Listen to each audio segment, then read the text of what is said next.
Donald Trump is getting terrible news. Chicago isn't scared of him. Illinois isn't scared of him. America isn't scared of him. The world isn't scared of him.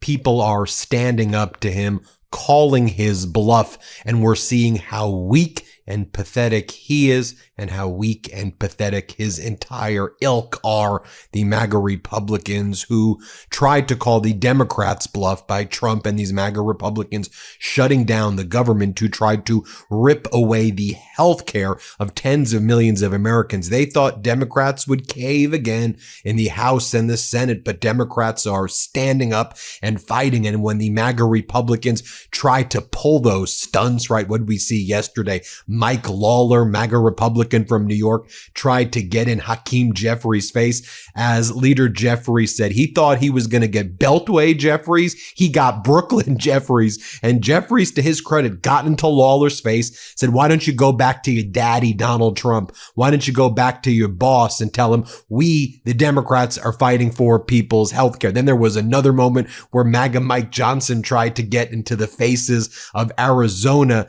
Senators Gallego and Kelly, and they were like, why don't you go and release the Epstein files, you coward? And then MAGA Mike was like, you guys are like the experts at red herrings. You're like the red herring experts, you guys. That's not what we want to do. Just restore this. Let us get out of the shutdown and then we'll all figure it out. I mean, you see how weak these MAGAs are when you actually stand up to them. I mean, hat tip to California Governor Gavin Newsom, who really kind of started showing up what it looks like to powerfully stand up. We see Governor Pritzker, so many Democratic governors standing up, and Democrats in the House and Senate finally standing up, holding the line and not caving. Take a look right here of this overhead shot of these massive protests, peaceful protests taking place in Chicago, Illinois. They don't like Texas National Guard troops invading their city. They don't like masked ICE agents sending chemical agents by elementary schools, engaging in chemical warfare against the people. They don't like that. Coast to coast, the resistance is getting stronger and stronger as we head into the No Kings protest on October 18th. My question for you, will you be attending the No Kings protest with me? I hope to see you there. I hope to see you out in the streets peacefully protesting no matter where you are if you can. Spread the word about No Kings protest on October 18th. The MeidasTouch Network will always continue to amplify the organizers of these incredible peaceful events. So one of the things we learned yesterday as well, and deeply disturbing, I'm going to do a whole nother video on this. I think we knew about it before, but it was confirmed by some great reporting by the Wall Street Journal. They've been doing some good reporting lately. So remember when Donald Trump wrote that social media post on his Truth Social account, his social media account, saying, Pam, I need you to go after James Comey and Senator Schiff and New York Attorney General Letitia James. You're making me look bad. Go after my political opponents. Remember how weird it was? And people were like, did he mean to send it as like a text message or a direct message? Donald Trump, cognitively addled, having this like cognitive meltdown.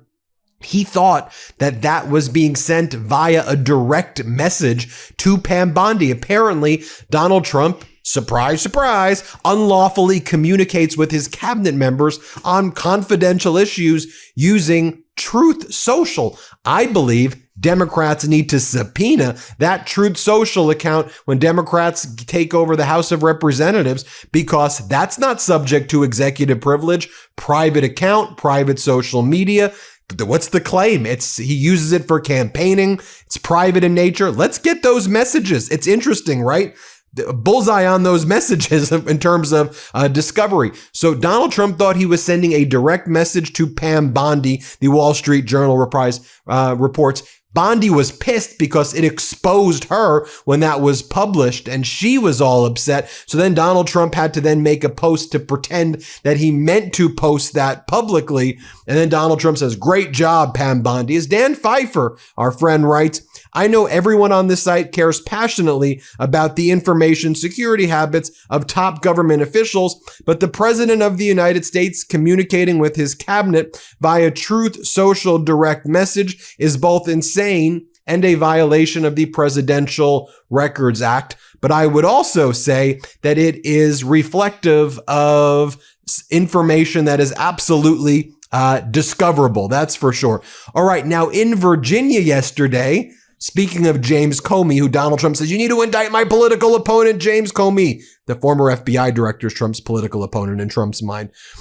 Comey's lead attorney showed up with James Comey at the arraignment. Comey pled not guilty. Comey showed up in this politically charged, just frivolous case against them, all smiles. He was there with his daughter, Maureen Comey, who was the lead prosecutor against Epstein and the lead prosecutor against Ghislaine Maxwell. Trump fired Maureen Comey as well, again, the lead prosecutor in those cases.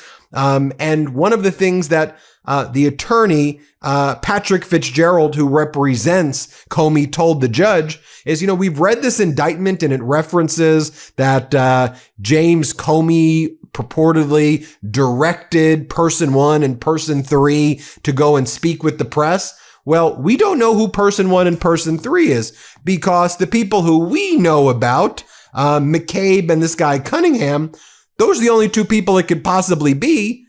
And those are the two people who said that we were never authorized by James Comey to provide this information to the Wall Street Journal. So James Comey could not have been lying when he said, I did not to the Senate, to Ted Cruz, I did not authorize anybody at the FBI to provide that information to the Wall Street Journal, because they said we weren't authorized. McCabe on the MeidasTouch network said, I did it on my own. I didn't have to have authorization. In any event, one of the things that James Comey's lawyer said that they were getting ready to file, trial is going to be set January 5th, 2026, so pretty soon. And the first set of motions to dismiss for selective and vindictive prosecution, as well as a motion challenging the legality of Lindsay Halligan's appointment. She was not lawfully appointed when the indictment was brought and the statute of limitations passed. Those motions will be heard October 20th. And then on October 30th, we will hear motions about grand jury abuse, as well as an outrageous government conduct motion. So the case could get dismissed there. If it doesn't, it goes to trial on early January of 2026. Now, late last night, as Donald Trump kept on losing and losing and losing, as the American people were standing up to him, Trump had to call into Fox. They claim that they have done a peace deal in Gaza. I never believed Donald Trump's deals at all. And I don't even know what the contours of such a deal would look like, although it would be a good thing if the hostages were returned from Hamas. It would be a great thing if the hostages were returned from Hamas. At the same time, the atrocities that have been committed in Gaza are hard for the mind to even comprehend how utterly tragic and senseless the killing of innocent Palestinians in Gaza has been. And so we'll wait to see the details of a deal. Anytime Donald Trump says deal, we believe that he's a liar, because he always lies. But here's a great example of it as well, that Donald Trump's calling into Fox and he's talking about taking in trillions of dollars. He goes, we've taken in trillions of dollars and we've saved millions of lives with tariffs. Okay, where's that trillions of dollars? Is the trillions of dollars on the tariff shelf? Here, play this clip of Donald Trump. At least 5 of the 7 that we've done so far, it was through trade. That we're not going to deal with people that fight. We're not going to deal, and we're going to put tariffs on you. We're not going to let you deal in the United States. We'll put tariffs on you. And without that, without the tariffs, I mean, far more than even the money that we're taking in, which is trillions of dollars, essentially trillions of dollars. Far much more importantly, it gives you a tremendous road to peace and the saving of millions of lives, just millions and millions of lives.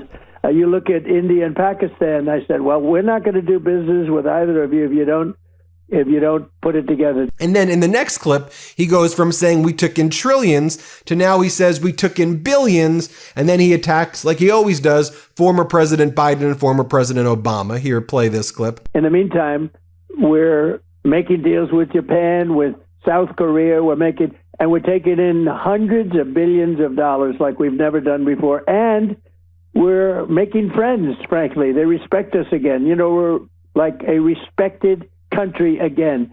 We were laughed at. Nobody took advantage of us worse than our so-called allies on trade. And that's under the Biden administration and under Barack Hussein Obama, we were a disaster. We were a laughingstock. Now, here was that moment yesterday where Hakeem Jeffries confronted Mike Lawler when Mike Lawler was trying to pull the stunt and knock on Hakeem Jeffries' door. And Jeffries like, really? Seriously? And this is how it's done. Here, play this clip. You're not going to talk. You're not going to talk to me. You're not going to talk to me and talk over me because you don't want to hear what I have to say. Oh, I'm listening. So why don't you just keep your mouth shut? Oh, because you showed up. Is that the way to talk? You showed up. Yeah. And so you voted for this one big ugly bill. This. You can extend it right now. A permanent extension of massive tax breaks for your billionaire donors. So 90% of Americans. So they can get a permanent extension. 90% of Americans take the standard deduction. And I love, this is what Jeffries was on this podcast yesterday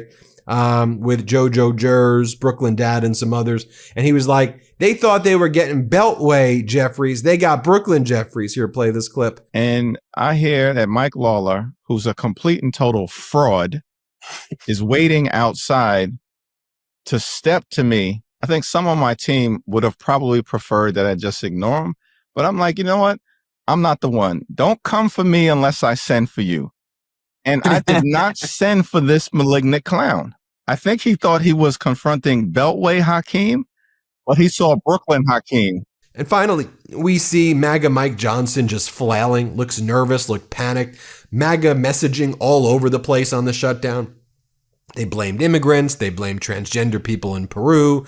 They said that young pregnant women get their doctors reimbursed more than migrants. I don't know what the hell they're talking about. Trump lied and said that they were negotiating when they're not. They took they're on vacation. MAGA Mike sent the Republicans on paid vacation. They're not even there. They're like golfing. They're partying. They're laughing in the American people's faces. Democrats are all there. Democrats are showed up, ready to work. And this is what MAGA Mike said. Again, look how nervous this dude is. Here, play this clip. But my understanding is the House of Representatives is something called a pro forma session. And Democrats say that you will not swear in a Democrat who was elected in an Arizona special election because you do not want her critical vote on the Epstein discharge position. If she voted for it, then the discharge position would come up on the Epstein files. There she is there speaking. Why won't you swear her in? Yeah. I mean, again, they're becoming experts at distraction and red herrings. This has absolutely nothing to do about Epstein. This is a scheduling matter. As soon as the Democrats vote to reopen the government, we will get back to the regular order and session of Congress. And that'll be, I'm sure, among our first orders of business is to administer the oath to the newly elected representative. This is just a matter of the schedule. In a pro forma session, no one's there in the chamber. It's literally sometimes 3-4 people. You have a clerk and whomever is serving as the interim speaker. They bang the gavel in, they say the pledge, and they bang the gavel out. That's it. It's just to keep Congress functioning. It's a tradition of the institution. But we'll do it right and do it in the right way as soon as everybody gets back here. I understand, and that makes perfect sense until we look back and see that there have been Republicans sworn in during pro forma sessions. So why should it be different for a Democrat? A great question. There was a unique exception made when the 2 Florida representatives were sworn in earlier this year after winning a special election. And the only reason we did that is because it was previously noticed for that date and they flew all their families and friends in for the ceremony. So because they were here and the session got canceled, we just went ahead and did it because their families were here. That's the main purpose of it. But, so if she flies in her family, would you guys do it? All of us, she'll get the full bells and whistles. It hasn't been scheduled because we don't schedule things for pro forma.